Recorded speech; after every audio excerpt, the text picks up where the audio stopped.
no han cambiado, no han variado mayormente, ¿no? Ustedes están bien ahí, ven bien ahí. ¿Sí? De acuerdo. Por favor, condiciones de la clase. La primera, que estén atentos. La segunda, si tienes otro tema de interés, yo no me voy a molestar. Coges tu celular, tu computadora y te vas. No hay lista, no hay nada, así que se van. Pero acá se quedan los que quieren aprender. Así que evítenme el doloroso momento de que se retire. ¿Ya? Están en una clase universitaria, que es lo primero que tienen que ser conscientes. ¿Cómo es esto? Así.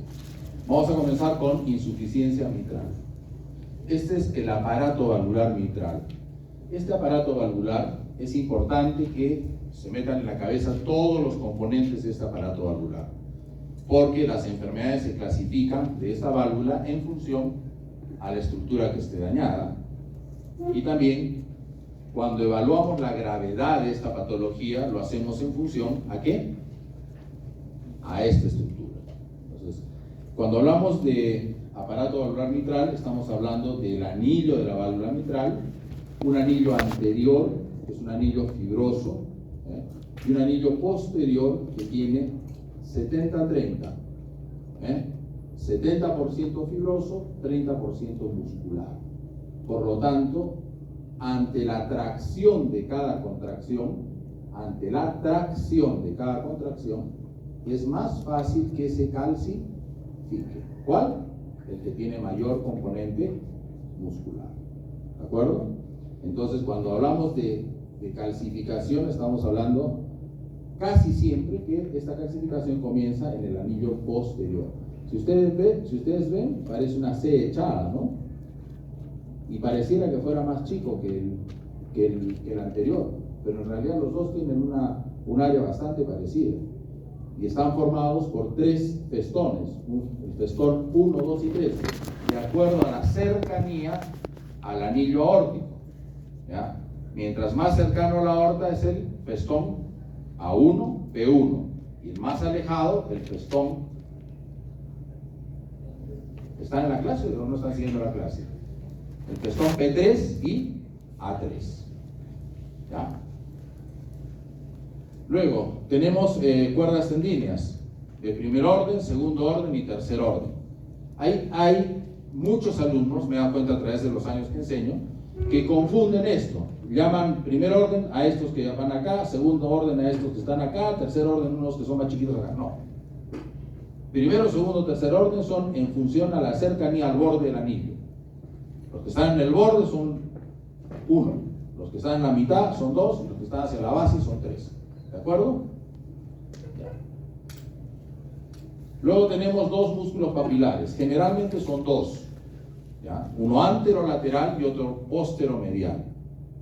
El anterolateral, ¿ya? Y el posteromedial pueden ser bífidos, trífidos, tetráfidos, dependiendo de la patología. Por ejemplo, cuando hay cardiopatías hipertróficas, es común que esos pacientes tengan músculos papilares bífidos o trífidos, ¿ya? Y que estén rotados. La ubicación de estos papilares es así. Este es el redondo, un eje corto, es así. Cuando hay cardiopatías hipertróficas tiende a rotar antihorariamente, ¿ya? Antihorariamente, y eso hace que sea más fácil también que esa cardiopatía tenga problemas en la válvula, secundarios al problema muscular. Y finalmente, estos músculos papilares están insertos en el tejido muscular ventricular. Entonces ya saben que este es el aparato valvular mitral. La regurgitación mitral, entonces, es la enfermedad cardíaca valvular más común.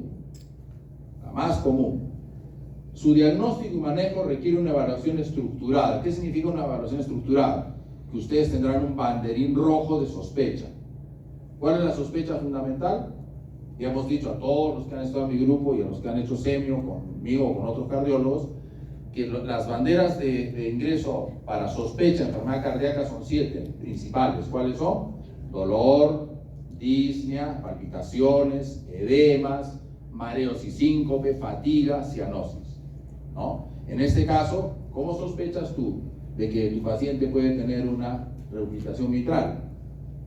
Al haber regurgitación mitral, la presión en la aurícula va a estar incrementada por la sangre que está retrocediendo del ventrículo hacia la aurícula.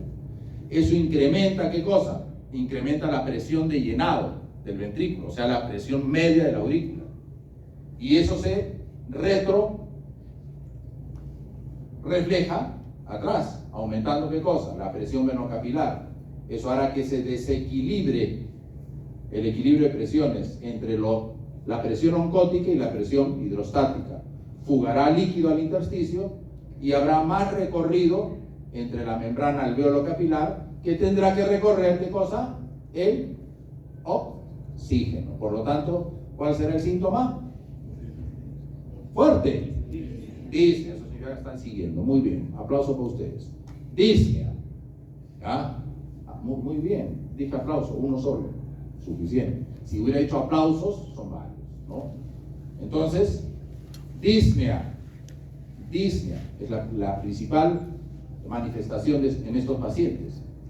Pero la disnea ocurre cuando la regurgitación mitral tiene una gravedad por lo menos, miren, moderada.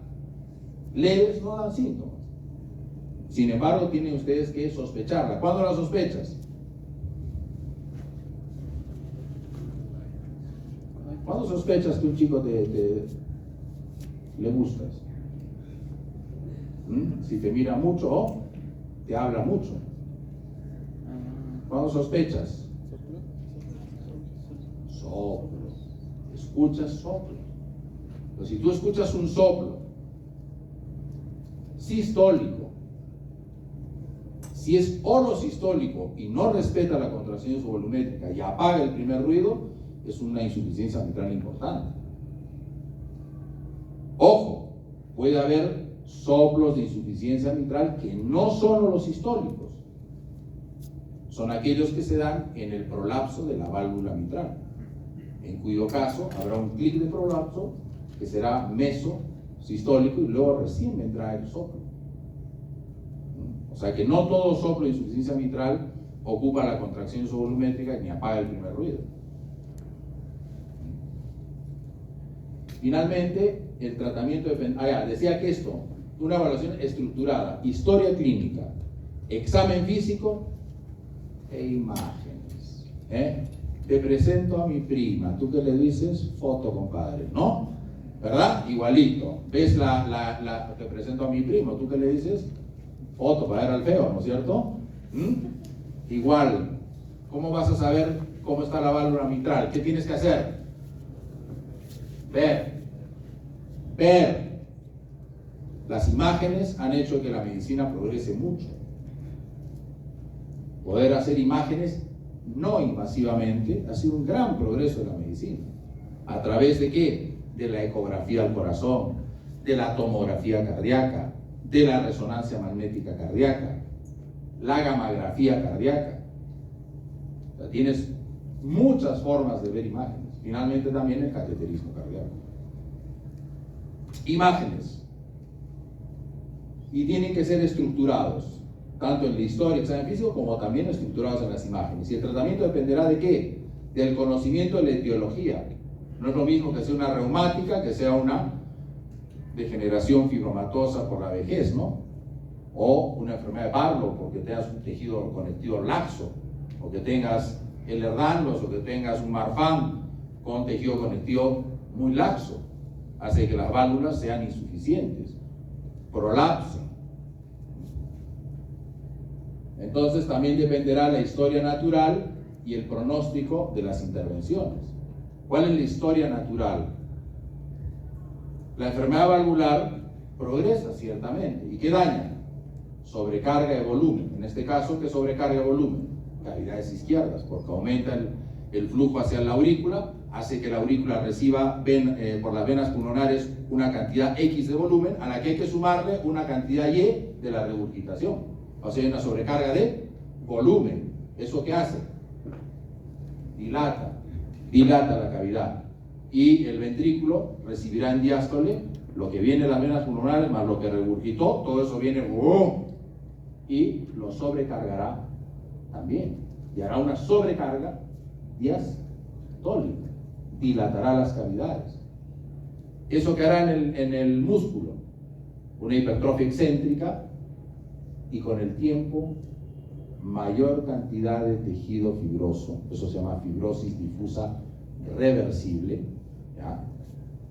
De moléculas, moléculas y estructuras fibrosas, colágeno, etcétera, etcétera. Y luego vendrá, ¿qué cosa? La reproducción de los fibroblastos. ¿Cómo se llama eso?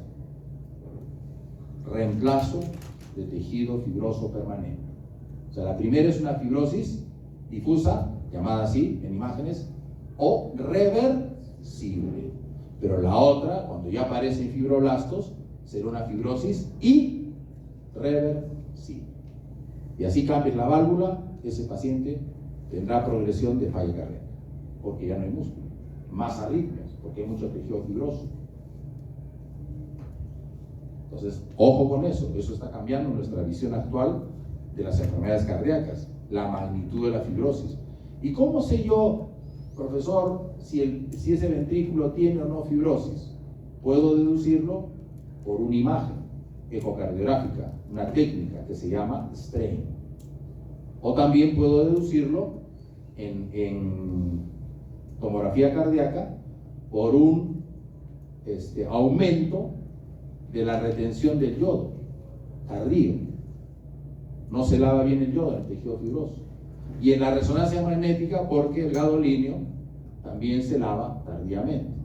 Cuando el gadolinio se acumula, eso es fibrosis irreversible. Pero hay unas secuencias que se llaman secuencias de mapping. Si el mapping T1 está elevado, significa más fibrosis difusa. Entonces ya hay forma. Hoy en día tenemos maneras de valorar esto que les digo de la historia natural. Por eso es importante, a medida que los centros se vayan nutriendo de más aparatos y vayan progresando en tecnología, nosotros podemos decir, oye, el paciente no tiene muchos síntomas. Clínicamente, ecográficamente, parece una insuficiencia mitral severa, aunque sin síntomas. Pero ojo, le hemos hecho una resonancia, mapping, y ya tiene fibrosis difusa. Y con el gadolinio comenzó a retener. Entonces nosotros hacemos una cronología quirúrgica más precoz. O sea, lo mandamos al cuchillo más antes. El tiempo óptimo de la intervención entonces dependerá de la eco, del Doppler, que defina causa, severidad, los efectos de recarga de volumen. ¿Cuáles son los efectos? La fibrosis, la fibrosis. Así como también, si un reparo valvular durable puede ser performado. ¿Qué es reparo valvular? Eviten lo posible meter una válvula mecánica. Dale la oportunidad de no estar anticoagulado de por vida. Ponle la prótesis biológica o haz una plastía.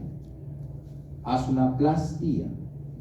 Ciérrame esa puerta, me interrumpen. El último de la fila. Ciérrame la puerta. Tiene que tener un poco de respeto por la clase.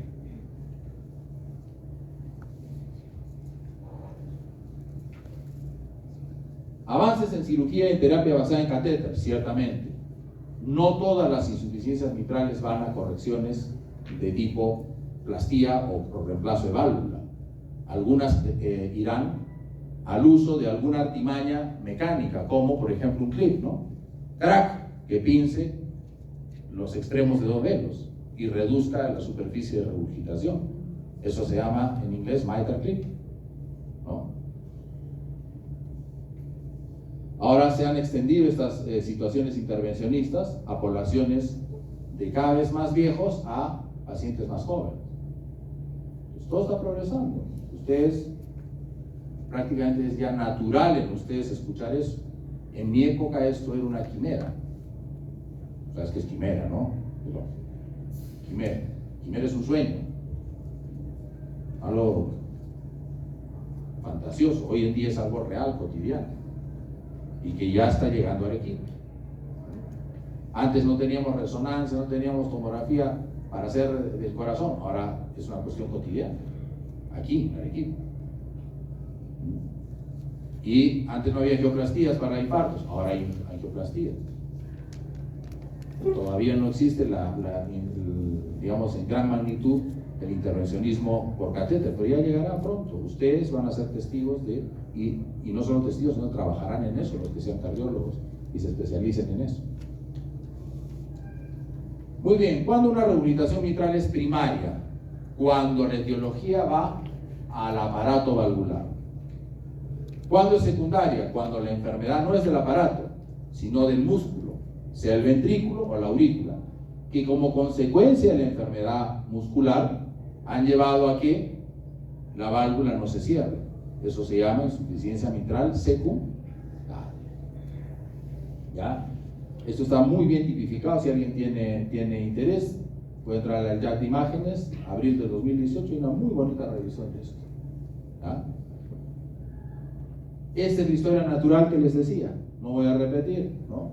Inicio de una rehabilitación mitral severa desde el punto de vista auscultatorio, fisiológico, fisiopatológico. ¿Y qué ocurre? Miren, el tiempo óptimo de la cirugía antes era acá, cuando el paciente tenía síntomas. Si tiene síntomas, hay que operarlo. Así decíamos antes. Sin embargo, antes de que haya síntomas, ya hay disfunción del ventrículo. Y antes de que haya disfunción del ventrículo, hay una sobrecarga de volumen con dilatación del ventrículo. ¿Y eso qué significa? Que habrá qué cosa. Si estoy amiguito, chicle en la clase, con globo, un poco de respeto por mí. Anda, bota el chicle. Inicio de la rehabilitación mitral severa. ¿Se dan cuenta? Qué importante es, ¿qué cosa? Reconocer que nosotros tenemos que ir antes de la enfermedad. Pero para ir antes tú tienes que saber reconocerla. Y eso se hace a través de ¿qué cosa? La clínica ayuda un poco, básicamente imágenes. ¿Qué pasó acá? Me fui muy lejos. ¿Qué pasó?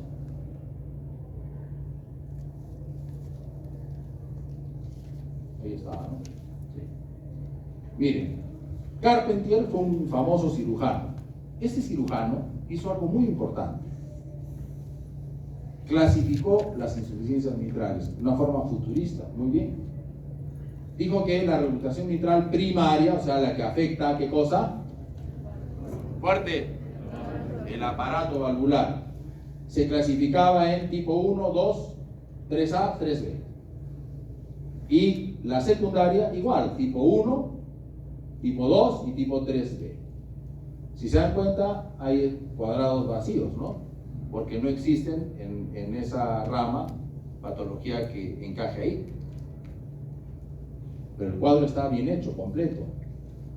¿Cuándo decimos tipo 1? Cuando el movimiento de los velos y la posición de los velos es normal.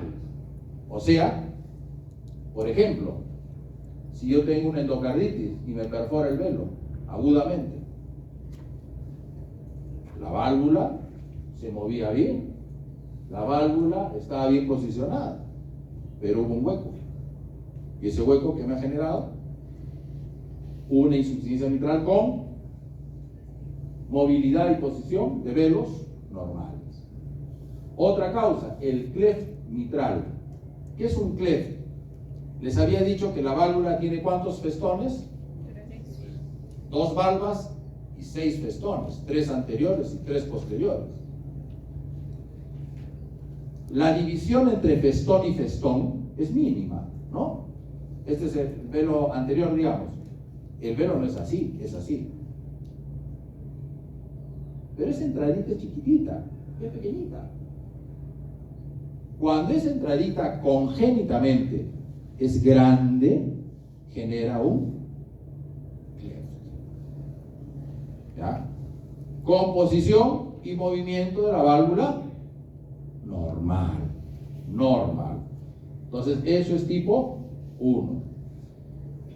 Cuando el movimiento es excesivo, eso se llama, se pasó de la raya, se llama prolapso.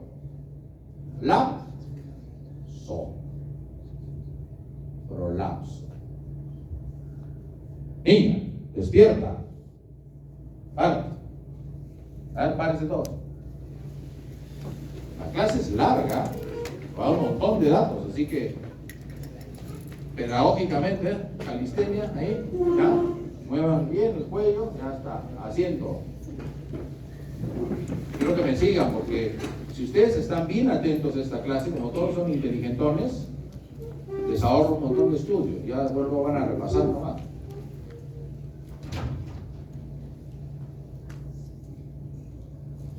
Vete, pero sin hacerme bulla.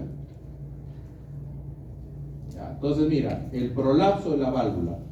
El jet en el prolapso, jóvenes, es opuesto al velo que prolapsa. ¿Ya? El jet en el prolapso es opuesto al velo que prolapsa. Miren, acá está el velo prolapsando y el jet es opuesto. Mientras que en el tipo 3, que es restricción del movimiento, en el tipo 2 se pasa. En el tipo 3 se queda, está restringido. Cuando es restricción, el jet de la insuficiencia va hacia el velo restringido. ¿Me entienden? En el prolapso va al velo sano. En la restricción va hacia el velo restringido. Es el tipo 3 de Carpentier, 3A. Cuando el problema es en el músculo, puede ser en la aurícula o en el ventrículo. Cuando es en la aurícula se dilata y tracciona el anillo y hace una insuficiencia mitral central. Tipo 1, secundaria tipo 1. Si tengo una cardiomiopatía dilatada, ¿qué hace la cardiomiopatía dilatada? Dilata, pues, ¿no? Al dilatar, el ventrículo estaba así. Al hacerse así, ¿qué hace? Este es el músculo papilar. ¿Qué hace? Lo jala, pues. Y al jalarlo, cuando hay una contracción, ya no tiene la misma arquitectura. Y se forma un hoyo. No coapta. Entonces genera también una insuficiencia central. Pero la dilatación del anillo es por abajo y acá es por arriba. ¿Cuál es la diferencia? Que acá la aurícula está dilatada solitariamente y acá el ventrículo está dilatado. Y si está dilatado el ventrículo, también la aurícula. En este caso, ambos están dilatados. ¿Y qué pasa aquí? Tipo 2 no hay. Muscular tipo 2 no puede haber por concepto. Pero muscular tipo 3 con restricción solo en sístole, puede haber en los infartos. ¿Qué pasa si se infarta el músculo justo donde es la base de inserción del músculo papilar? Ya deja de contraerse. Al dejar de contraerse, el resto se contrae y se queda quieto. Y el velo, por lo tanto, queda anclado. Si queda anclado, va a haber restricción y un jet hacia el velo restringido, y esto se llama secundaria tipo Carpentier 3D. Se llama D porque la restricción es solo en sístole y es secundaria a un problema en músculo. La 3A es un problema de la válvula. ¿Qué enfermedad me da restricción sistodiastólica? O sea, Carpentier 3A primario, la fiebre reumática. Muy bien. ¿De acuerdo? Esto lo pueden ver muy bien en este artículo de este señor, en el Jack de Imágenes, también 2018. ¿De acuerdo? ¿Hasta ahí está todo claro? Levante la mano si alguien no tiene claro algo, para aclararlo ahora. ¿Está todo claro? ¿Qué hago? Muy bien. ¿Qué métodos tengo para saber que una insuficiencia mitral es severa? El soplo. Si mi soplo es holosistólico, compromete apagando el primer ruido, no respeta la contracción subvolumétrica e incluso tengo una primera fase diastólica con soplo, eso es severo. Si hago una ecografía y mis cavidades están dilatadas, es severo. Cavidades normales excluyen una rehabilitación severa crónica. ¿Entendió el truco, no? De razonamiento. Crónica. ¿Qué pasa si yo tengo un infarto?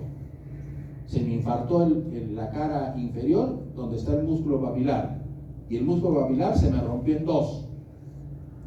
Voy a tener una insuficiencia mitral severa. ¿Habrá alcanzado a dilatar compensatoriamente el ventrículo? No. Por lo tanto, puedo tener insuficiencia mitral severa con cavidades normales. ¿Cuándo? ¿Cuándo? Cuando es agudo. ¿Cuándo? Cuando es agudo. Yo he visto varias veces pacientes con edema agudo de pulmón en esta condición. Es tanta la presión a la que se somete la aurícula y se va hacia atrás esa presión, aumenta la vena capilar y hacen edema agudo de pulmón. Lo agarra desprevenido al cuerpo, no tiene tiempo de compensar.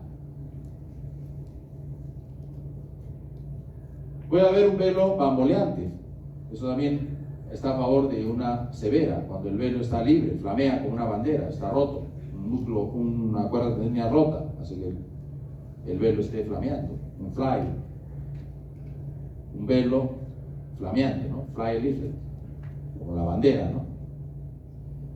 En el Doppler color, que tengo un jet grande. En el Doppler de onda continua, que el jet sea bien homogéneo, fácilmente reconocido, los bordes estén bien completos y la densidad ecográfica sea igual o mayor a la de la diástole, al hiene auricular. Si tengo señales en venas pulmonares, voy a tener una onda CB de regurgitación mitral. Y el pico de la onda E será gigante. ¿Por qué? Porque la E significa el llenado rápido del ventrículo. Si estamos diciendo que ha regurgitado sangre, cantidad, se abre la válvula y vendrá la sangre, pero con mucho volumen. Y eso generará una gran onda E.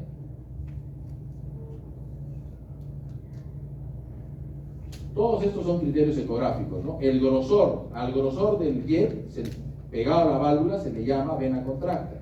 Si tiene más de 7 milímetros es severo. Si tengo más de 60 mililitros de volumen regurgitante es severo. Si la fracción de regurgitación es 50% o más de lo que se debe inyectar, es severo. Si el área de regurgitación eficaz es más de 0.4 centímetros cuadrados, bueno, hay un montón de criterios. Pero esos son ya criterios para el cardiólogo. Se los menciono para que usted sepa, ¿no? En el método PISA, ¿no? Área de isovelocidad proximal, ¿no? Eso significa PISA. Igual, lo mismo, 60 mililitros de volumen regurgitante, más del 50% de presión regurgitante y el área más de 0.4, sea por ecuación de continuidad o sea por PISA. Son métodos de ecuaciones para lograr ese cálculo, ¿no? En la resonancia magnética no solamente voy a ver esto, sino también puedo ver el grado de fibrosis. Y en un cateterismo cardíaco, si tengo 4 cruces de regurgitación, se me pinta la aurícula muy bien en cada latido. Son todos los métodos que hay para decir que es severo. Bueno, ¿qué hacer? Por más que he querido agrandar esto, no he podido. A ver, ese es el diagnóstico y manejo de una regurgitación mitral primaria, o sea, donde está mal el aparato valvular. Muy bien. Entonces yo valoro la severidad. ¿Con qué? Clínica, eco, imágenes, ¿no? Tomografía, resonancia y finalmente hasta incluso cateterismo. Muy bien, ya lo he tipificado. Y si es severa, ¿qué tengo que hacer? Si tengo que encontrar criterios para intervención. Esos criterios están dados en los guidelines, ¿no? En todos los guidelines. Si tengo criterios para intervención, veo el tipo de intervención y decido si va a ser quirúrgica o un procedimiento no quirúrgico, sino por cateterismo, cuando el riesgo quirúrgico es muy alto o es muy difícil hacer un procedimiento. Ah, estupendo, acá está. Acá que tengo, regurgitación mitral primaria. ¿Qué pasa si mi regurgitación es por prolapso, que es una de las causas más frecuentes? Si el prolapso es solo posterior, no está calcificado el anillo y no hay dilatación anular, el reparo es muy fácil, es factible. Lo puede hacer, es el prolapso del residente. Si alguno va a ser cirujano cardiovascular, que seguro habrá acá varios, esta va a ser su primera operación de válvula mitral, ¿ya? Esta, prolapso de un festón posterior, no calcificado, sin dilatación del anillo. Para reparo, reparo, no para cambiar la válvula, sino para repararla. Hacerle corte y confección. Si el reparo es para el velo anterior, como ven acá, y hay calcificación leve, dilatación moderada, o hay un asociado a un clef o perforación, esto ya es un reparo un poco más difícil. Esto ya es para un asistente. Finalmente, si es una enfermedad de Barlow, que es un prolapso de toda la válvula, ambos velos, severa, con calcificación moderada, ¿ya? Y si además, ¿ya? No además, y si no fuera un Barlow, fuera una fiebre reumática, la causa, en ese caso el reparo es menos probable. Si lo hace, lo tiene que hacer el jefe de los cirujanos, de más experiencia, el más capo. Y si no, el reparo no es factible, ¿y qué tengo que hacer? Pasar a, muy bien, reemplazar la válvula por una prótesis mecánica. ¿Se dan cuenta? Lo que decía el algoritmo, ¿no? Valorar la posibilidad de si es quirúrgica o reparable. Y eso es lo que se hace. Muy bien. Son las formas de reparo. ¿Ya? Acá están el reparo válvula mitral transcatéter. ¿Cuándo se hace un reparo transcatéter? Igual. Acá tenemos los segmentos involucrados, de más factible a menos factible de hacer un reparo por catéter. Si es el segmento central, el festón 2, cualquiera sea, es más factible que si fueran todos los festones. Si no hay calcificación, es más factible que si hubiera una gran calcificación. Si los gradientes que maneja el paciente son leves, a diferencia de gradientes mayores, porque va a estar sometido a ese reparo a más presión, no va a durar. Si el ancho y la brecha del flail supera estas magnitudes, más de 15 en el caso del ancho y en el caso de la separación más de 10, entonces decimos que eso es menos factible. Entonces hay criterios, ¿no? Eso no tiene que aprenderse de memoria, ¿no? Eso va dentro del kit de herramientas. ¿De quién? Del cirujano cardiovascular y del cardiólogo que va a enviarle al cirujano, mira, opérate esto, ¿no? O hazte esto, o al intervencionista en este caso, interviene esto con un mitral clip, ¿no? O con un cerclaje del anillo. Bien, esto es el manejo de una primaria, ¿no? Lo que habíamos mencionado. En la secundaria, nuevamente los mismos gráficos, no voy a repetir, ya lo dije varias veces. ¿Qué se hace? Básicamente se hace algo parecido. Se define primero, ¿qué cosa? Si es severa, ¿no? Con todos los criterios que hemos dicho. Y si es severa, tenemos que ver cómo está el músculo, porque la causa en secundaria es el músculo.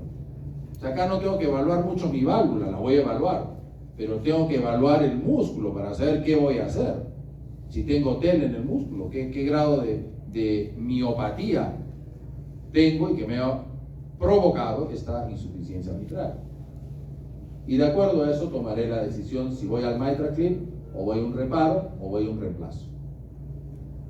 ¿De acuerdo? Muy bien. Estos son los guidelines.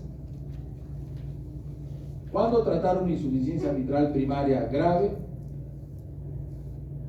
Si tiene síntomas, lo que les decía. Los guidelines todavía están en síntomas. ¿Entienden?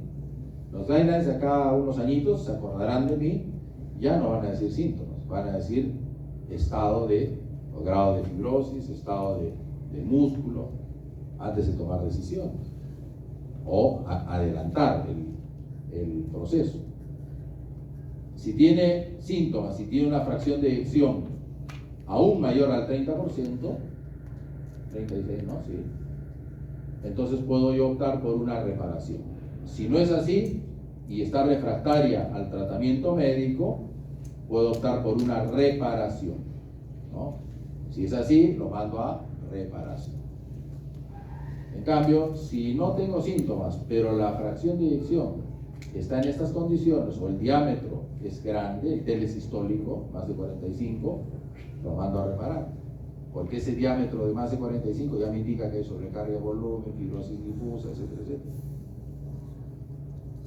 Si no es así, si el paciente tiene condicionantes de comorbilidad que me hagan apurar, corregir esto. Por ejemplo, la presencia de fibrilación auricular o la presencia de hipertensión pulmonar. Si es así, pasa a cirugía.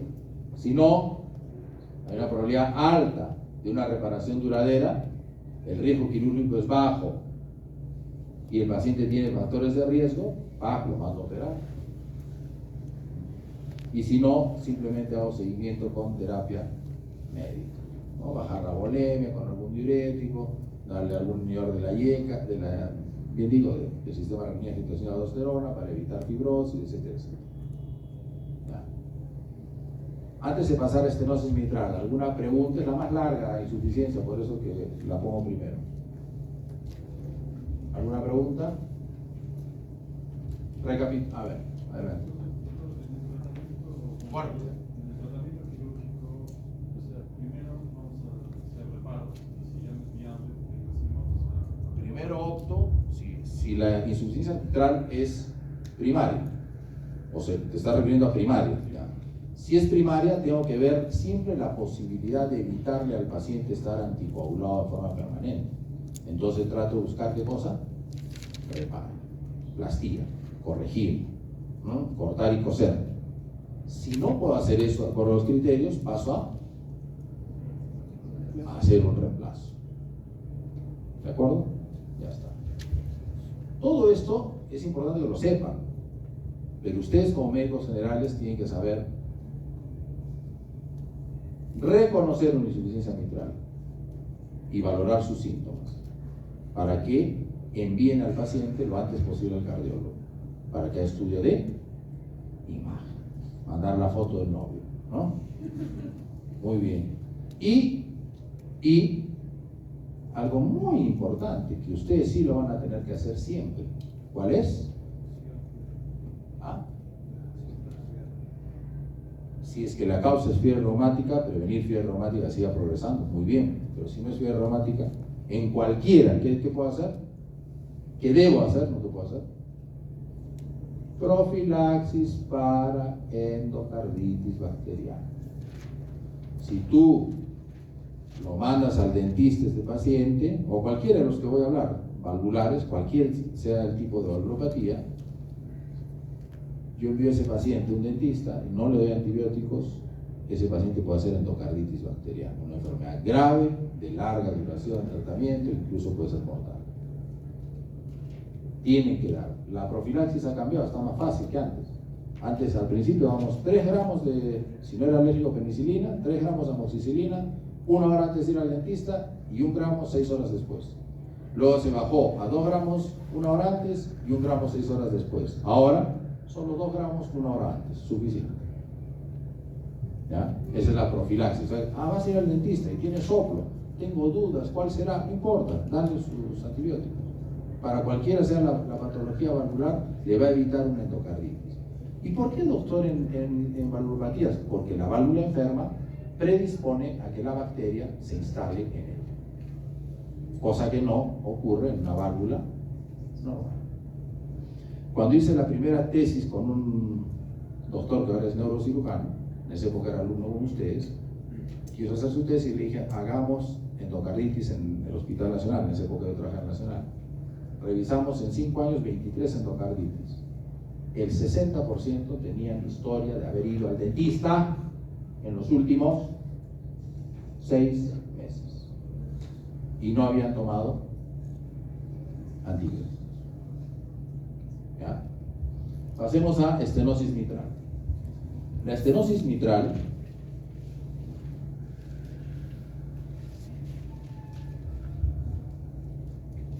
excepto en pediatría, que puede existir la estenosis mitral congénita, que muchas veces no solamente es que el hueco es más chico congénitamente, sino puede ser que funcionalmente trabaja como estrecha.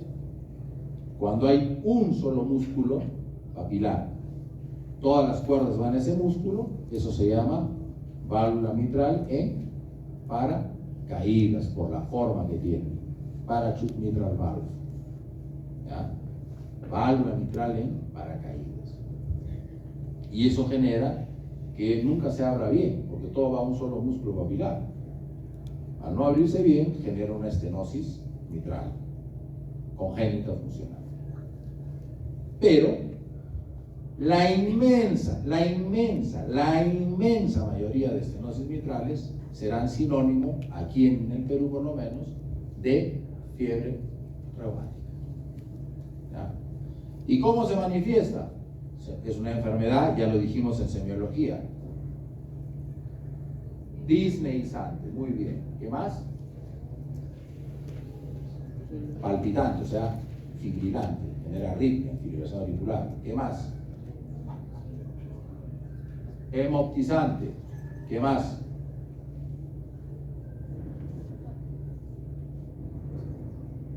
Embolizante. O sea, se hace beso. Entonces, esto no es un juego. Me da una pena enorme ver jovencitos y jovencitas que van al consultorio fregados de por vida. ¿Por qué? Porque nosotros, tú y yo, no diagnosticamos a tiempo una estenosis mitral. Y son ustedes los que, todo este ejército de médicos que estamos preparando, son los que van a ir a Serum, a trabajar en periferia, etcétera, porque todos hemos comenzado así. Y ustedes son los que van a decir, doctor González, me van a levantar las cejas. Estenosis mitral. Y yo voy a escuchar, y decir, caramba, qué bien, digo, ¿no? Los formamos bien. ¿Cuál es la auscultación? Cuando está en sinusal, el ritmo de Eurosies, ¿no? Tuf, tatarru, tuf, tatarru, tuf, tatarru. Refuerzo presistólico, primer ruido brillante, segundo ruido, aumentado si hay hipertensión pulmonar, chasquido de apertura, rodamiento mitral, refuerzo presistólico y así sucesivamente, ¿no? Tuf, tuf, tuf, tuf, tuf, ritmo de Eurosies. Se pierde el ritmo de Eurosies cuando el paciente entra en fibrilación auricular, porque se pierde el reforzamiento presistólico. ¿Ya? Al perderse ese reforzamiento presistólico y se hace el ritmo irregular, lo que van a escuchar es un ritmo caótico, pero con chasquido de apertura siempre y con rodamiento.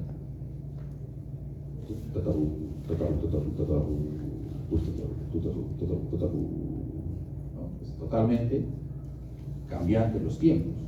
Rodamientos cortos, rodamientos largos, pero siempre chasquido de apertura. Muy bien, ya tengo la sospecha. ¿Cuál es la posición de auscultación para ustedes? Siempre de cúbito lateral izquierdo y en expiración. Aumenta el flujo izquierdo, tanto la insuficiencia mitral, la estenosis mitral, la estenosis e insuficiencia aórticas se escuchan mejor en expiración. Y los ruidos mitrales en posición de Pachón, que es la de cúbito lateral izquierdo, ¿no? O las mises que modelan, ¿no? Entonces ahí escuchas debajo del seno la mujer o debajo del pectoral al hombre y escucharás estos fenómenos auscultatorios. Hoy día no está mi grupo. No vi, desgraciados. Vaya, ¿dónde está tu compañera que escuchó el mitral? No ha venido. Es una pena. Es una pena. Era un paciente mitral en fibrilación auricular que se escuchó muy bien cuando estaba en decúbito. En decúbito. ¿Por qué es importante venir a clases? Esto lo pueden ver si revisan, si fueran así bien estudiositos, revisan artículos, state of the art, mejor que lo que estoy diciendo yo de repente. Pero hay una diferencia que yo les explico acá. Y es más fácil. Por eso hay que venir a clases. ¿Qué debo hacer? Otra vez, imágenes. Si la imagen me bota, la ecocardio, me bota que hay un área menor a 1.5, significa que es moderada a severa. Menor de 1 centímetro cuadrado, severa. Entre 1 y 1.5, moderada. Y si es entre 1.5 y 2,2, leve. Si yo tengo un área menor a 1.5 y mi paciente tiene síntomas, si tiene síntomas, ¿no?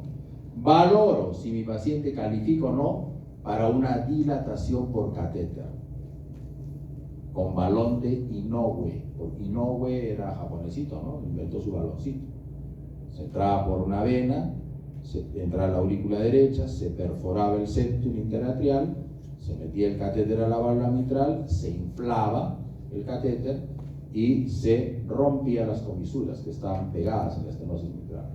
Al estar rotas las comisuras, otra vez se amplía el área y le ayudas al paciente a tener por lo menos unos 5 a 10 años libre de una cirugía. ¿Ya? Eso valoras. Si el paciente no tiene síntomas, igual ves los concomitantes, ¿no? ¿Cuáles son los concomitantes? Si tiene un alto riesgo, ¿no? Y tiene fibrilación, tiene embolias, tiene hipertensión pulmonar, todos esos detalles, igual que en la insuficiencia mitral. Para valorar si escojo qué cosa, reparación o cirugía. ¿Y qué es lo que yo hago? Necesariamente tengo que valorar no solo si está indicado, porque puede estar indicado, pero puede tener ¿qué cosa? Contraindicaciones. ¿Cuándo está contraindicado? Está cuando el ojo, hoy has trabajado mal, has puesto mal tus parámetros y has sobredimensionado la estrechez. No. Hacemos un estudio y tiene más de 1.5, no, eso no entra. O sea, leves no entra. Si hay un coágulo en la aurícula izquierda, claro, si vas a meter un catéter y hay un coágulo, ¿qué vas a hacer? Lo puedes desprender. Es simple.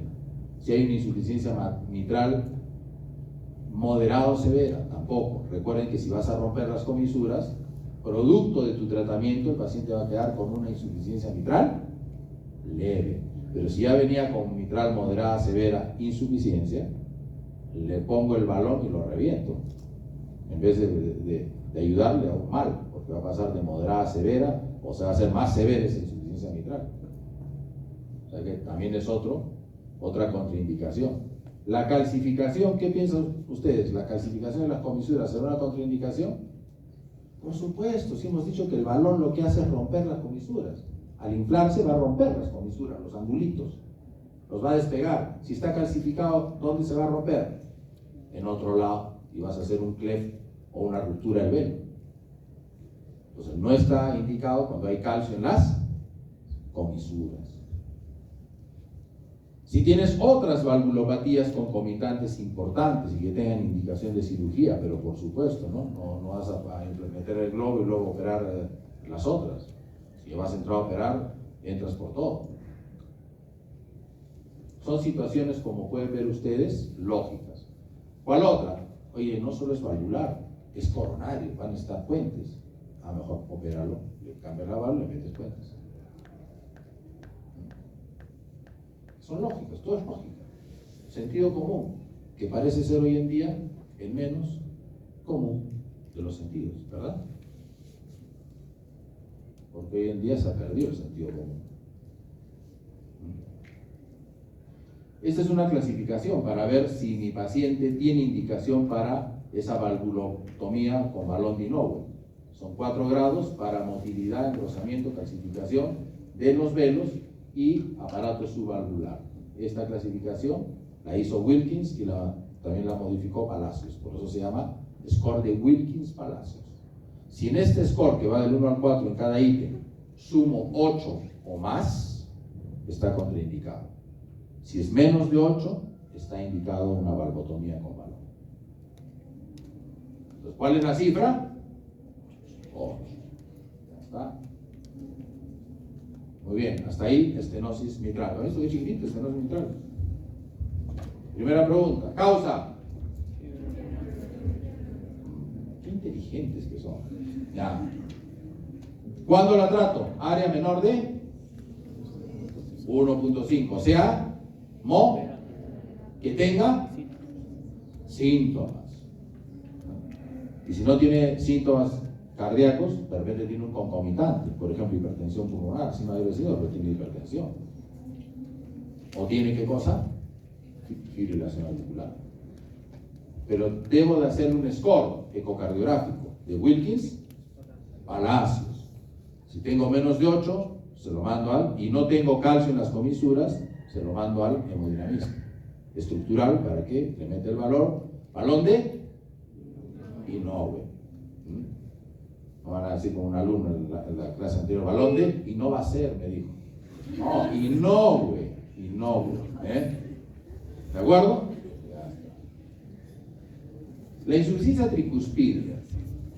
La insuficiencia tricuspidia es muy común, es tan común en grado leve que si yo acá estudio a todos ustedes, 8 de cada 10 van a tener, más o menos, 7 a 8 de cada 10 van a tener insuficiencia tricuspidia leve funcional. Porque las válvulas del lado derecho son válvulas diseñadas. Porquería, se acabó. Ya. Son válvulas diseñadas ¿para qué? Para manejar las del lado derecho. Volúmenes más que presiones. Mientras que las del lado izquierdo están diseñadas para manejar ¿qué? Presiones, por lo tanto esas no deben de escapar, pero ni un centímetro. La insuficiencia mitral mínima y aórtica mínimas, no digo leves, sino mínimas, o sea, 12 hematíes que escapan a la aurícula, es permitida hasta el 10% de la población normal, pero mínima. En cambio, en el lado tricuspidio, esto es 70 a 80%, o sea, 7 a 8 de cada 10, 70 a 80 de cada 100. ¿Te das cuenta? Ya. Por eso es que nos sirven mucho a los cardiólogos para calcular, por la fórmula de Bernoulli, el gradiente entre el ventrículo y la aurícula derecha. Si yo tengo un gradiente entre el ventrículo y la aurícula derecha y conozco o puedo deducir la presión auricular, podré decir cuánto está la presión del ventrículo derecho. Y si no hay obstrucción en la válvula pulmonar, podré deducir la presión sistólica pulmonar. ¿Se dan cuenta? Todo es lógico. La cardio, una de las cosas que a mí me enamoró de cardiología es lo lógico que es. Acá no hay 2 más 2, 4 y medio, porque no sé qué. No, acá siempre será 4. Y si te ha salido 4 y medio es porque tú te has equivocado en alguna parte del algoritmo. Todo es muy lógico en cardio, en todo en general, pero cardio siempre lleva la punta en todos los avances, si les guste o no les gustan las otras especialidades. Guidelines, nosotros los creamos. Terapia de apertura de arterias cuando hay isquemia, las creamos los cardiólogos. Después nos han seguido los neurólogos, los otros, los gastroenterólogos, etcétera. Siempre cardio está a la punta, porque es muy lógica. No digo porque seamos más inteligentes los cardiólogos, sino porque es muy lógica, porque es una bomba con vasos. Entonces hay mucha matemática y física. Se permite hacer deducciones con mayor facilidad. La insuficiencia tricuspidia, ojo, entonces tienen que valorar igual si es primaria o si es secundaria. Las insuficiencias tricuspidias primarias son por daño de la válvula, sea por fiebre reumática o sea por algunas enfermedades propias de la válvula tricúspide, es decir, situaciones que lleven una anoxa, un daño específico a las válvulas del lado derecho. Por ejemplo, los aviadores. ¿Quiénes son esos?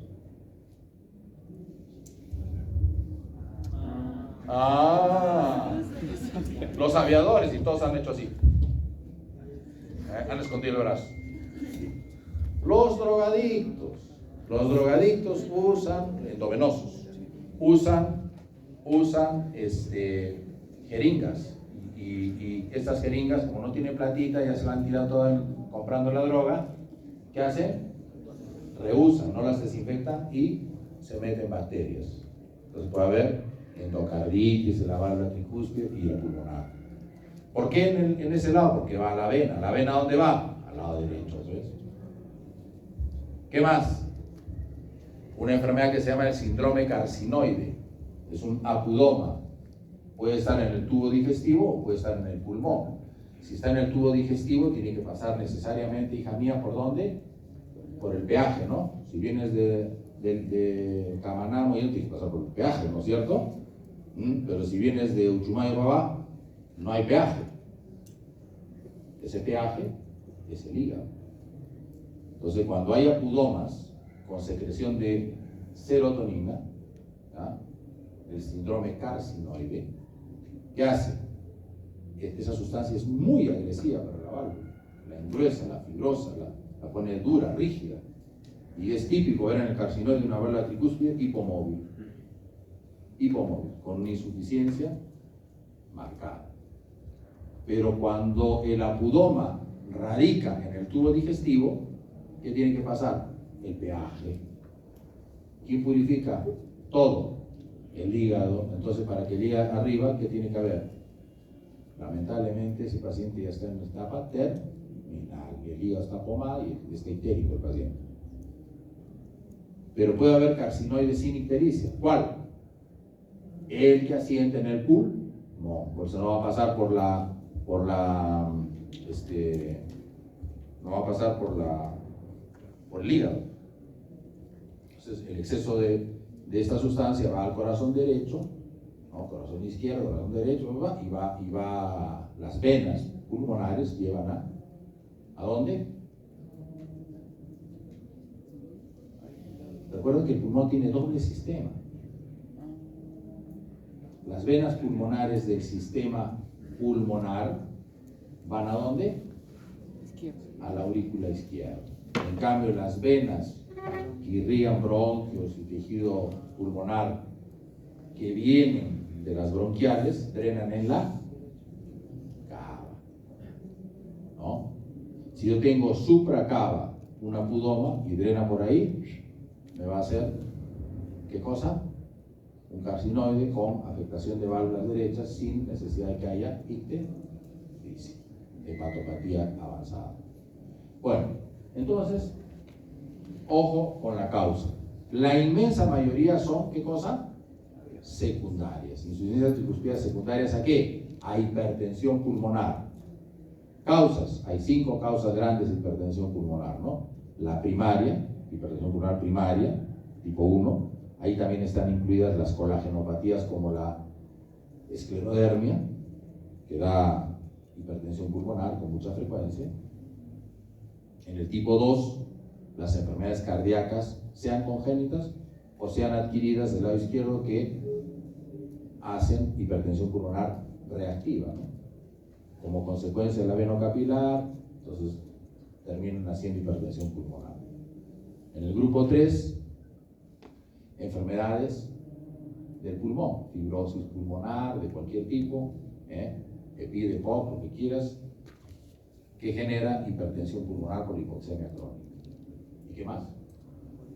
Y luego viene el otro tipo, el cuarto grupo, que es por tromboembolismo pulmonar crónico recurrente, personas que tienen trombosis venosa y que recurre y generan ¿qué cosa? Tromboembolismo pulmonar crónico recurrente e hipertensión pulmonar de ese grupo. Y finalmente el quinto grupo, que es una miscelánea de enfermedades que pueden producir hipertensión pulmonar. En todos esos casos, la hipertensión pulmonar genera, ¿qué cosa? Dilatación, primero hipertrofia y luego dilatación del ventrículo derecho. El aumento de presiones del ventrículo derecho hace que, como esta válvula no está acostumbrada a presiones, regurgite más. Y si se dilata su anillo y también regurgita más. De acuerdo a eso, uno valora la insuficiencia mitral, como pueden ver ahí, el tipo de insuficiencia, si es primaria, si es secundaria, ¿no? Entonces, para valorar si hay dilatación o no hay dilatación, lo mismo, el mismo esquema, el mismo algoritmo, pero en el lado derecho, para ver si solamente doy remedio para bajar la presión o además, ¿qué hago? Un reparo quirúrgico. Reparo o inclusive reemplazo puedo hacer. Muy bien, lo mismo en estenosis, ya les dije las causas. Muy bien, ¿alguna pregunta en tricúspide? Ninguna. Nos ponemos de pie porque mi amigo ha dormido de lo lindo. Una envidia última.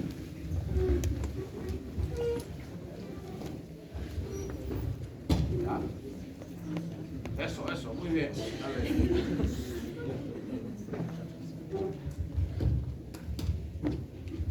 ¿Ya está, jóvenes?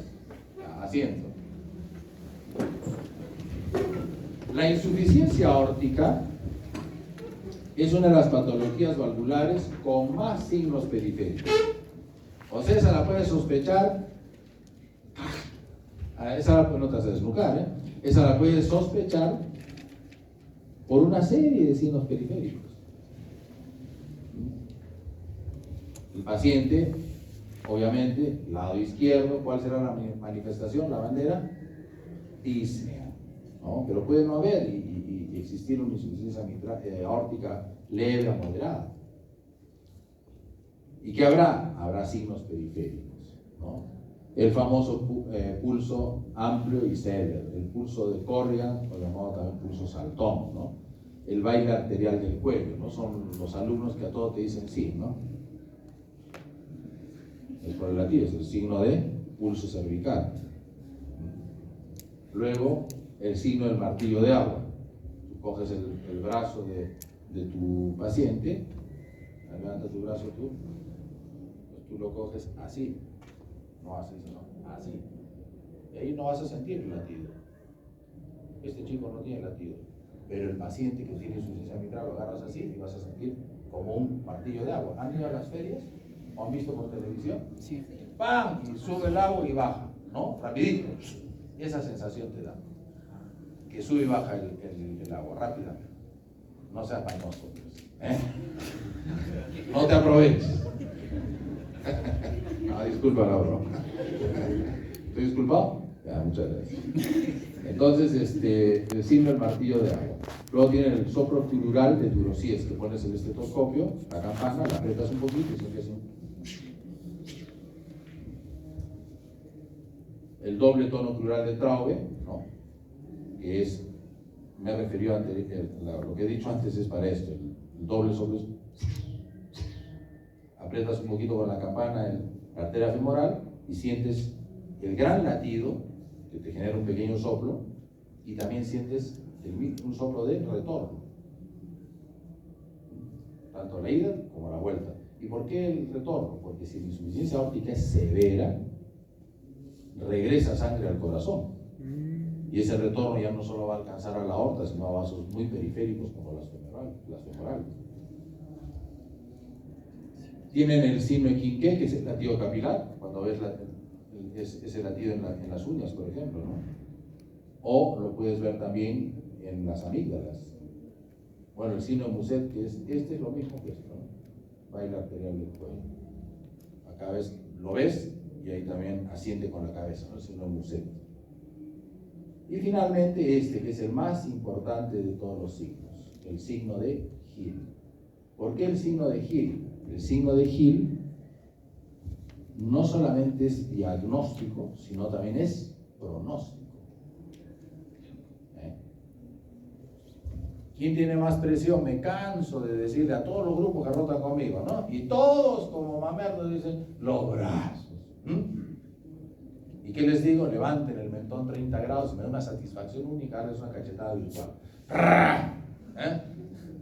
Porque no han aprendido, no les han enseñado bien, no lo sé. Las piernas tienen hasta 20 milímetros más de presión sistólica que los brazos. Recuerden eso, no se olviden de ese dato, ¿ya? Ese dato no solo sirve para el Hill, sirve para, por ejemplo, diagnosticar una coartación de aorta.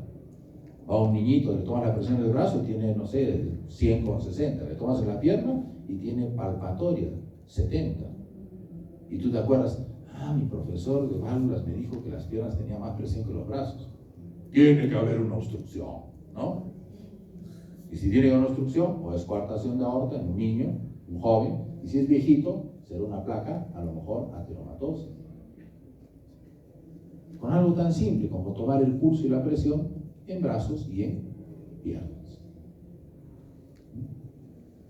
Entonces tú tomas la presión sistólica en la pierna y en el brazo. Si la diferencial es entre 20 y 40, la insuficiencia aórtica crónica es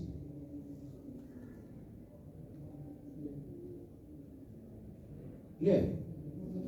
Si tiene 40 a 60 es Moderada, qué inteligente. Severa. Más de 60, este es un hombre sabio, denle un aplauso. Muy bien, ¿ya? ¿Se dan cuenta? 20-40, 40-60, 60 o más. No lo veo acá Forrest Gump. ¿Dónde está Forrest Gump? No está, ¿no? Vamos a la clase. Otra vez. ¿Tú me estás boicoteando? No, no. Allá.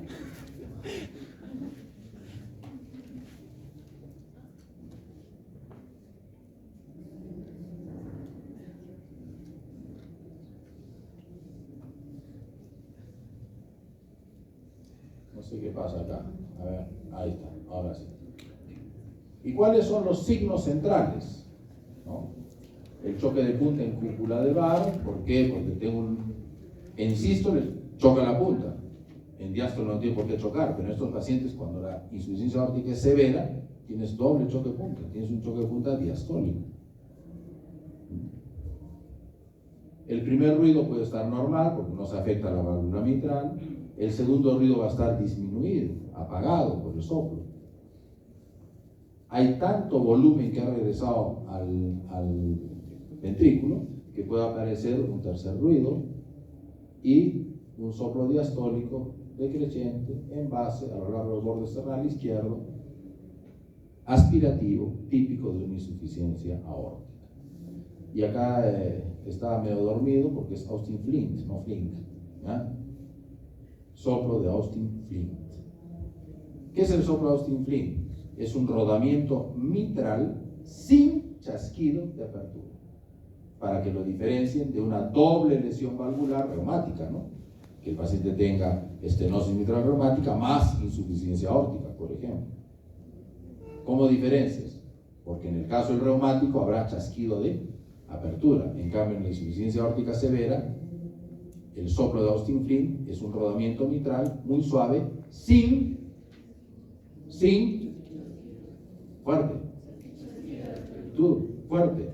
Esta es media en hipnosis leve, sin chasquido de apertura. ¿Ya? Hipnosis es sueño, ¿no? En medicina, por si acaso. Lo mismo. ¿Cómo trato? Hay dilatación de la aorta ascendente. Cuando hay insuficiencia aórtica, la aorta ascendente tiende a dilatarse. Si hay... Perdón. Mónica, estoy dando clases en la Católica, ya no en una hora por poco.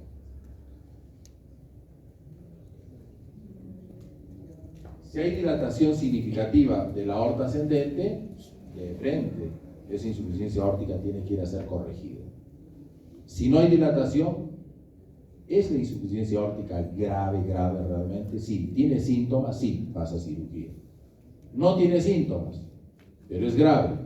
Entonces valoro, la fracción de eyección es baja, tengo volúmenes del ventrículo muy grandes, más de 70 milímetros, más de 50 en diástole y sístole respectivamente, ¿ya? Y si mi aorta ascendente tiene más de 25 milímetros por metro cuadrado, sí, pasa a cirugía. No, hago un seguimiento estricto del paciente. Si la insuficiencia aórtica es moderada o leve, seguimiento estricto del paciente. ¿Y qué le doy? ¿Tu niñita? ¿Qué le doy? Hija mía, ¿qué le doy? Tienes un paciente con insuficiencia aórtica, leve a moderada, no tiene indicación quirúrgica, no tiene nada de eso. ¿Qué le das? ¿Qué le das? ¿Cómo te llamas, hijita? Dariela. Dariela te dice, voy al dentista. Ah, ¿qué le doy? Fuerte, pues. ¿Están desnutridos ustedes? ¿Qué le doy? Eso, métanse bien en la cabeza. Quiero que mañana me llamen todos los papás. Doctor, ¿qué he hecho con mis hijos? ¿Por qué? ¿Han tenido pesadillas? Profilaxis. ¿Se ha soñado con la profilaxis? ¿Cómo será la profilaxis? ¿Ustedes son positivos? ¿Qué haces cuando vas a un concierto?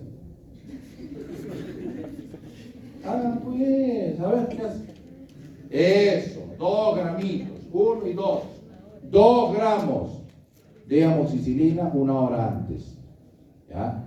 Y si es alérgico a amoxicilina, tendrás que usar otra droga, eritromicina, macrólido o clindamicina, pero tendrás que usar un antibiótico, ¿de acuerdo? ¿Ya? Entonces cuando vas al concierto, todos son cardiólogos, pues, que están haciendo profilaxis, ¿no? ¿Qué hacen?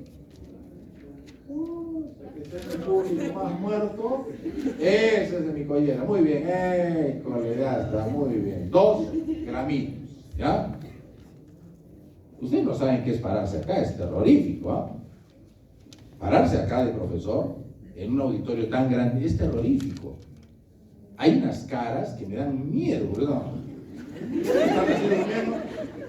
Está poseído. Entonces, ¿qué tengo que hacer? Echar profilaxis. Eso merece un aplauso, a ver. Muy bien, profilaxis, muy bien. ¿Qué tengo que hacer? Tengo que hacer chistes, tengo que ponerme de Joker acá para que no se duerman y atiendan y les entre en el coco todo lo que quiero enseñar. ¿De acuerdo? Ya. También soy un ogro, ¿eh? Acá hay varios alumnos, no están las alumnas de hoy día, sí, le tengo que pedir disculpas. ¿A quién le pido perdón hoy día? No ha sido a ti, a la otra ha sido, ¿no? Uy, que me agarraron con la vena cruzada. A ti también hay que pedir perdón, como no se equivoca. Ya demasiado la zarandía que no ha venido a clases. Mañana tendré que dar una florcita, algo. Ya no lo Pero si hay algo que me conmueve y me pone mal genio es ver un alumno o una alumna que debe saber cosas y no las sabe. Por ejemplo, tomar la presión. Estamos hablando de presiones, el signo de Hill. Tienen que saber tomar la presión. Tienes que ir hasta el vecino de la tienda, tienes que decir, te voy a tomar la presión. ¿Por qué? Porque me da la gana. Le tomas la presión. Pulso, presión, frecuencia respiratoria, todo lo que puedas. No puedes ir pues así sin saber nada, ¿no? Le pones al revés, se infla al revés. Entonces yo voy comenzando a pedir mi carbamazepina porque voy a convulsionar. Bien. Entonces ya saben, insuficiencia aórtica. Si se dan cuenta, mucho dependen los algoritmos de los síntomas. Mucho depende. Yo pienso que esto es ya apagar fuego. Intenso, la casa ya está quemada. Vas a lograr, sí, las estructuras, conservarlas. Muy distintos a decir, recién comienza el fuego, ahí lo paras. No cuando ya está totalmente encendido. ¿Alguna pregunta en insuficiencia aórtica? ¿Cuál es el signo periférico más importante? Un ratito, allá, la esquina. Usted, sí. Ponte de pie, pues, un poco de cariño y respeto a tu profesor. Sin tirar las cosas. Ya. ¿Y qué significa el GIL? ¿De qué? Ya. Te hago una pregunta. ¿Cómo te llamas? Muy bien, Andrea. Te hago una pregunta. Yo tengo un paciente que tiene un soplazo de insuficiencia aórtica enorme. Y voy y digo, profesor, me enseñó GIL. Voy a hacer mi GIL. 13-8. Abajo en la pierna. 15-8. ¿Qué? No puede ser. Y haces la catamnesis. ¿Qué ha pasado? Y dice, no, he ido al dentista hace 3 meses y la doctora que me tocó se había dormido en la clase del doctor González. Entonces, no sabía que era profilaxis. No me hizo profilaxis y estoy con fiebre, es agudo, todo es así, rápido. ¿Qué te acabo de enseñar? Que no esperes GIL en insuficiencia aórtica severa aguda, porque no hay tiempo a que el cuerpo establezca mecanismos de compensación. ¿De acuerdo? O sea que el GIL se ve en crónicos. No te sientes, todavía no te he dicho que te sientes. ¿Cuál es tu nombre? Andrea. GIL, insuficiencia aórtica crónica, leve, ¿cuánto es? Inteligentes, no les digo son inteligentes todos. Gracias, Andrea. GIL para moderada. No te escucho nada, Gide. Si me vas a dar una clase así, me duermo. Levántate. Vale. ¿Cuál es tu nombre? Leslie. Moderado. Muy bien. ¿Tu compañero? ¿Qué cosa? Yo ni he preguntado. Muy bien. Gil Severo, más de 60. Ya, gracias. Un aplauso a mi compañero. Uno he dicho. Semiología. Es el arte de saber obtener síntomas y signos. Yo digo, un aplauso para el compañero es uno. A ver otra vez, un aplauso para el compañero. Se acabó. Esos son semiólogos. Muy bien. Este es la válvula aórtica. La válvula aórtica es marca china, Chang'an. No, es Mercedes-Benz. Cuando está cerrada, ¿ven? Sí, no es Mercedes-Benz. ¿Ya? Cuando se degenera la válvula, o le da fiebre reumática, o tiene una patología congénita, estamos frente a las tres causas principales de ¿qué? De estenosis aórtica. Si la válvula tiene los bordes más o menos bien, las comisuras más o menos, pero el anillo y toda la válvula está de afuera hacia adentro, esclerocalcificada, eso es degenerativo. Si la válvula tiene 2 velitos en vez de 3, o tiene 4 en vez de 3, eso es congénito. Muy bien. Un aplauso al Señor.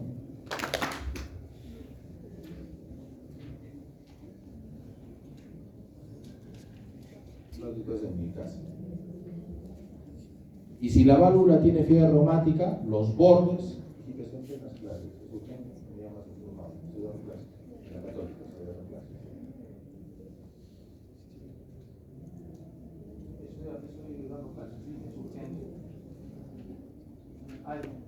No, estoy respondiendo. Tú me llamó primero.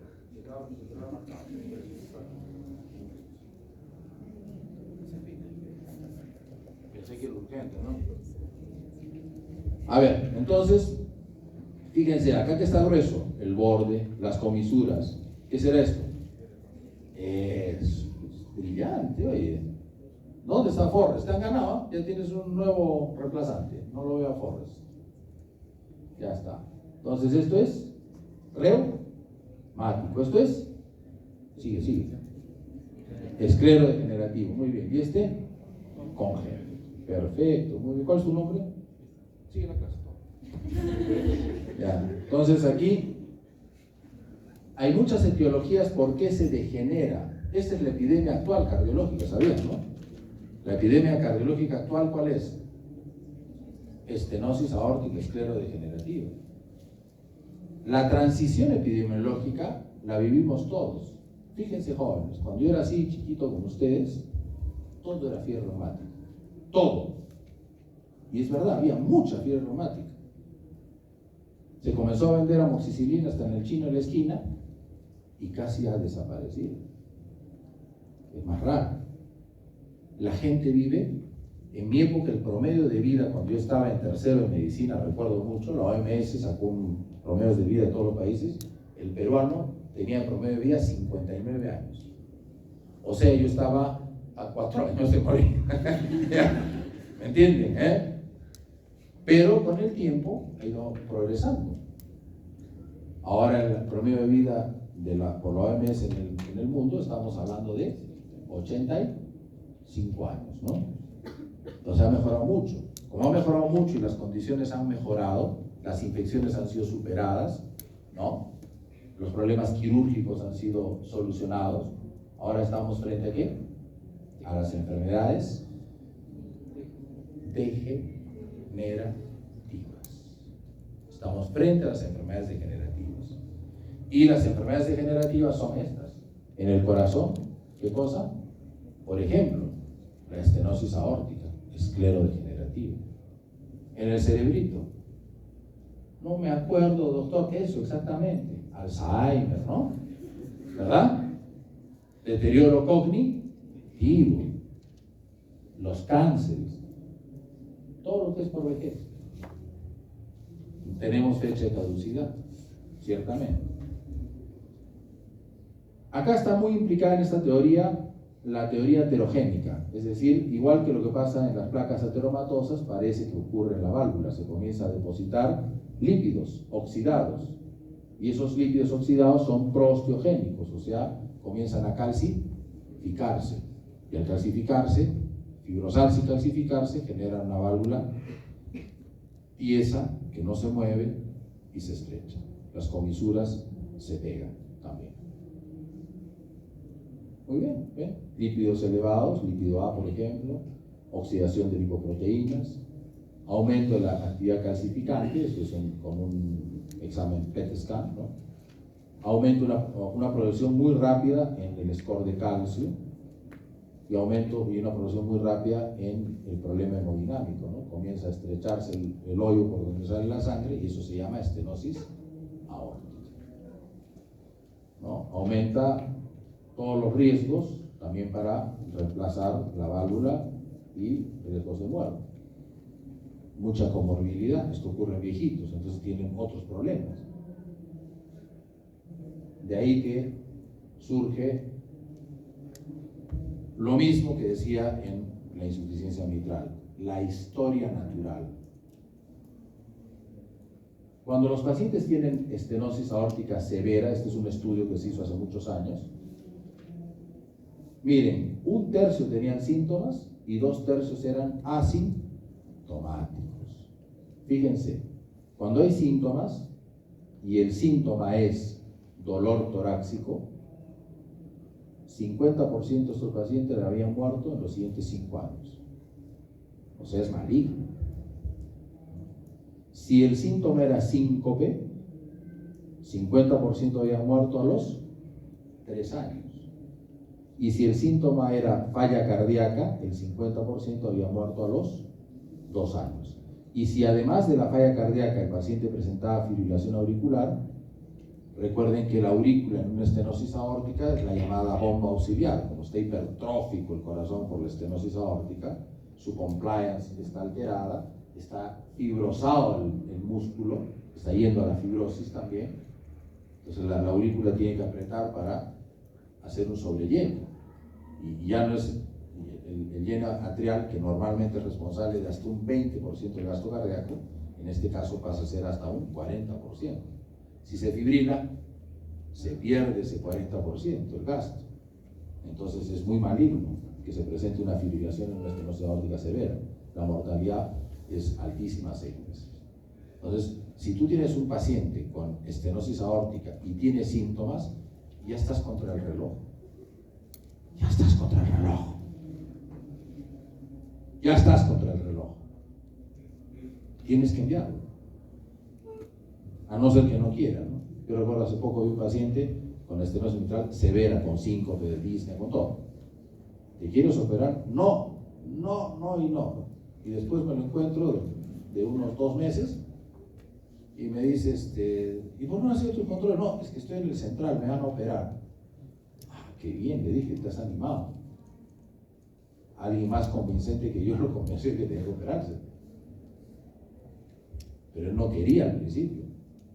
Se comenzó a desmayar más veces, dolor de pecho, que él solito dijo, por favor, opérenme. Recuerden que hay que respetar también lo que el paciente quiere, ¿no? Pero hay que ser persuasivos. Entonces, fíjense, ¿y qué pasa con este otro grupo? Con estos 2/3 que son severos, pero asintomáticos. Fíjense, la supervivencia libre de síntomas, ¿ya?, en un grupo de pacientes con estenosis aórtica asintomática, quienes no recibieron tratamiento temprano. Supervivencia hasta los síntomas. Más de la mitad ya tenían síntomas a los 2 años. ¿Ya? O sea que se tornan sintomáticos la mayoría en poco tiempo. Esos asintomáticos se vuelven sintomáticos en poco tiempo. Entonces, ¿cómo cambiará nuestros estudios, nuestro enfoque del paciente? Pues mucho, muchísimo. Oye, ¿qué pasó? Oh, esto está maluco.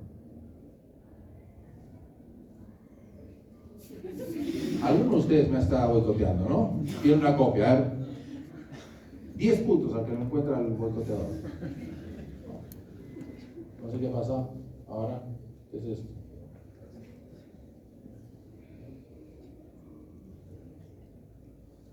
Entonces, ¿qué tengo que valorar? Tengo que valorar 7 cosas.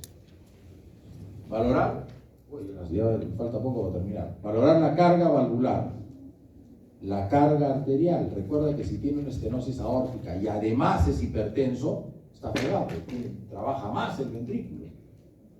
Entonces hay que hacer descansar ese ventrículo. Valorar obviamente la carga total, valorar la función del ventrículo, la hipertrofia, el grado de fibrosis ventricular, valorar la calcificación, grado de extensión al tracto de salida y a la válvula mitral, valorar la morfología de la raíz de la aorta, el anillo, los velos, senos de Valsalva, unión sinotubular, aorta ascendente, tracto de salida. O sea, es toda una valoración completa. Y además debo valorar las comorbilidades, ¿no?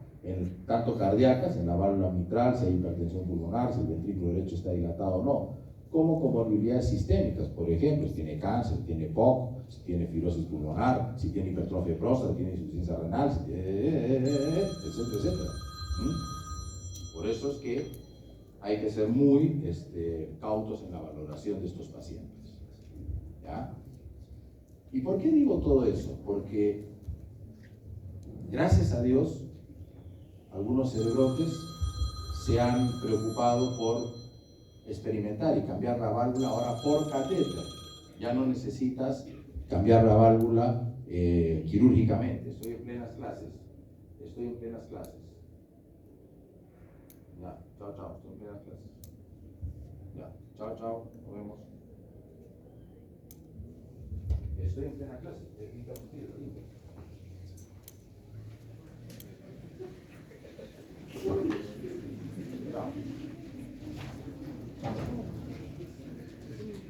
A ver, jóvenes. ¿Ya? ¿Alguien más se va a ir? Eso es un acto de cobardía. Se levanta la mano y se dice, me voy a retirar. No voy a esperar a que yo me voltee para retirarse. Hay que tener pantalones. Sí, desde chiquito me han criado a mí así. Ser bien definido. Y aceptar lo bueno y lo malo de tus decisiones. Ese tipo de cosas dicen mucho de la persona. Cuando hay un paciente crítico y estén en emergencia, esos son los que van a salir y no van a afrontar. Cuando estén en una emergencia, cuando hay un terremoto y hay que acudir a las personas, cuando haya pandemia, son los que piden, doctor, certificado porque soy hipertenso, no quiero trabajar. Pero tú, ¿cuándo es desde ayer? Ya. Ojo, les estoy enseñando algo muy importante. No pueden hacer eso. Terrible. Si quieres ir, te levantas la mano, pides permiso y te vas. Pero no a las escondidas. Muy bien. Entonces, esto es lo que tienen que valorar. Igual, lo harán ecocardiográficamente. Están todas las valoraciones, eso sí es parte de la especialidad. Total, ustedes tienen las copias de esto, ¿no? Voy a avanzar hasta lo que importa para ustedes. Ya miren. Fíjense cómo la fibrosis del ventrículo va asociada a la supervivencia. O sea, tú puedes operar un paciente, tratarlo por cateterismo, y si ya está fibrosado, has solucionado la obstrucción, pero ese paciente tiene riesgo de hacer insuficiencia cardíaca y arritmias malignas, a pesar de que tú has tratado la obstrucción. ¿Se dan cuenta? Por eso es importante hoy en día valorar ese aspecto en las valvulopatías. No sé qué pasa con esto. A ver.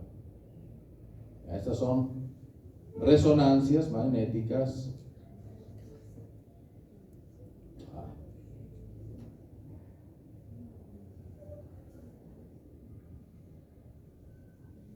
Acá está. Entonces fíjense, este es el paciente con síntomas. Este es el paciente que ya tiene fibrosis de reemplazo, o sea, irreversible. Y este es el paciente con fibrosis difusa reversible. y este es el paciente sin fibrosis.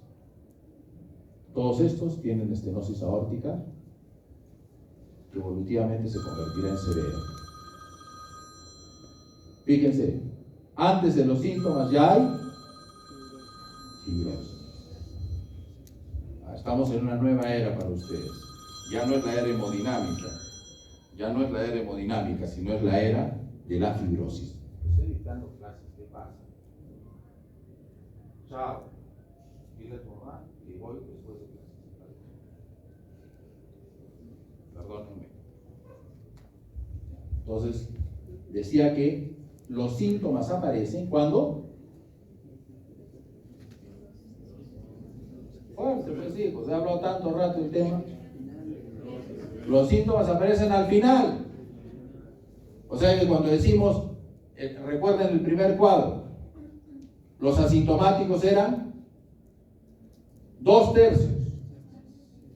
2/3.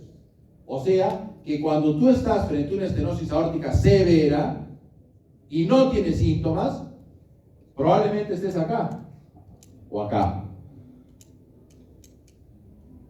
Y no se te vaya a ir el muerto antes que lo trates. Porque estos pacientes pueden hacer muerte súbita. Por eso ustedes están frente a otra.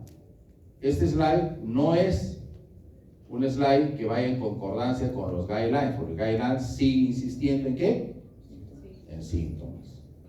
Pero ustedes están ya en otra era. La era de ustedes es ir a prevenir la mayor cantidad de muertes súbitas. ¿Y cómo lo van a hacer? Lo van a hacer valorando esto. Y miren cómo se ve la fibrosis en pacientes con estenosis aórtica. Eso blanco es retención de gadolinio. Y se ve así, retención de gadolinio en las paredes del corazón. Lo mismo, estamos hablando de los pacientes. Fíjense, asintomáticos. Nosotros estamos intentando que estos reemplazos, sea por catéter o sea quirúrgico, sean más tempranos, sean antes de que aparezca la fibrosis. Muy bien, los estudios de flujo son importantes cuando hay estenosis aórtica por válvulas congénitas, por válvula bicúspide. Se manifiestan a partir de los 40, 50 años y se asocian a dilatación de la aorta ascendente. Hay varias asociaciones. O sea, la estenosis aórtica congénita puede ser porque se fusionan los velos coronariano derecho e izquierdo, coronariano derecho con no coronariano, coronariano izquierdo con no coronariano. La fusión entre el coronariano derecho y el no coronariano es la que más dilata la aorta. ¿Por qué? Por esto que se ha estudiado. El hélix. Haz de cuenta que este es el huracán que destruyó Acapulco, ¿no? ¿Cómo se llamaba? El huracán de Acapulco. Ya. Tiene un hélix, ¿no? Tiene un hélix. Ese hélix es el que genera la fuerza que dilata la aorta. ¿Ya? ¿Cómo se paga esto? Que dilatará la aorta, ¿de acuerdo? Miren, cuando el hélix no es tan importante, no dilata tanto como cuando tienes un flujo que choca a la pared aórtica y genera un remolino, un hélix, un flujo en remolino que genera presión. Cuando yo era así chico como ustedes, se decía que la aorta estaba enferma en los pacientes con válvula bicúspide y por eso que se dilataba. Hoy en día no. Hoy en día se sabe que no es que la aorta esté enferma, la aorta se enferma por el flujo, que es muy distinto. ¿Qué flujo? El de la estenosis, es el remolino que sale a alta presión, ¿no? Si tú estrechas la manguera, ¿qué pasa? Cada vez llega más lejos. Eso pasa en una estenosis. Está cerrado, sale pero con una fuerza enorme. Muy bien. También la tomografía tiene su lugar en el estudio, sobre todo en la magnitud de la calcificación de la válvula, fíjense. También te permite estudiar los diámetros y la distancia a los senos coronarios. ¿no? A la salida de las coronarias, acá. ¿Por qué? Porque cuando se pone por catéter una válvula, ese procedimiento se llama TAVI, ¿ya? Transcatheter Aortic Valve Implantation, significa TAVI. Ese TAVI, ¿qué pasa si no le das bien la información y lo ponen acá? El paciente hace muerte súbita, pues se le tapa la coronaria. Entonces el estudio tiene que ser muy detallado, muy bien hecho, con las medidas precisas, para que no metan la pata los estructurales y coloquen en la forma y en la posición adecuada la prótesis. De manera que, fíjense todo el mundo que hay hoy en estenosis aórtica, ¿no? Cualquier cantidad de data que es importante para tomar decisiones y evitar las complicaciones.